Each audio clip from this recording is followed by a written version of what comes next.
So, alam po namin plano nila. Ang plano nila, abangan, tanggalin ang mga committee sa legitimate majority. Why do I say a legitimate majority?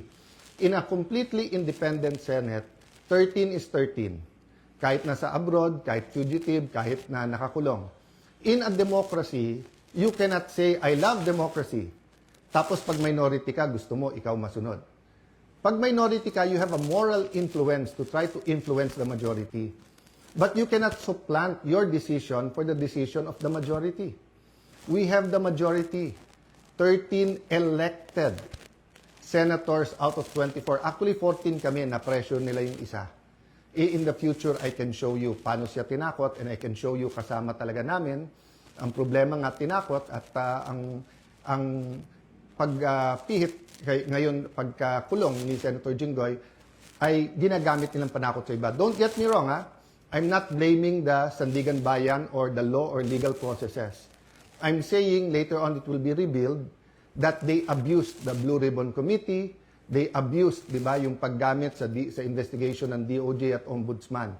I won't go there right now because I want everyone to fully understand the situation.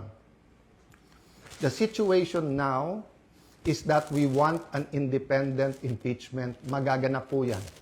Walang mga scheme, sinister plot. Basta kung anong ebidensya, lalabas yung ebidensya, and I will correct kung totoo yung reports about one senator na pag sila daw majority, malalatag nila ebidensya. Hindi po. Ang prosecution dapat ang lumatag ng ebidensya nila to convict. Ang defense ang dapat lumatag ng ebidensya nila para ma-acquit. Ang senator judges ay dapat mag-examine ng mga ebidensya. Okay? So, in accordance with the rules, and there are rules of evidence, so people will be able to judge us. So that's one important thing, the impeachment. The other important thing is yung ekonomiya natin, presyo. So in the next few days, we will be announcing to you the hard work that we're going to do in the different committees to help address inflation, to help address ang problema sa production sa agriculture, to help address yung mga walang pera sa pagpapagamot. After summer, pasukan, to help address the problems of K-12, to help address the problem ng mga gustong mag-aral, hindi makapag-aral. There are many, many other problems in between that. Sa kabuhayan, marami sa ating mga kababayan sa Middle East, may problema sa trabaho or sa kita. Marami sa ating importers, sa taas ng dolyar ngayon, nahihirapan. So, napakaraming problema.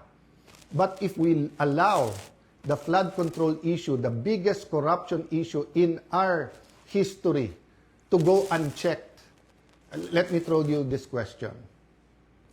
Alam niyo na ba kung ano talaga ang scheme o scam sa flood control? Ilan ba talaga ang ghost? Ilan ang hindi ghost? Ilan ang substandard? Bulacan lang ba? O maraming lugar sa ating bansa? Senador lang ba? May congressman? May cabinet member ba? May mastermind ba o wala? Ano yung real numbers? Sa 1 trillion a year, sa 2023, 24, 25. Ano ba dyan ang tama? Ngayon ba? Wala na bang corruption ngayon sa infrastructure problems? Kamusta ang ating flood control?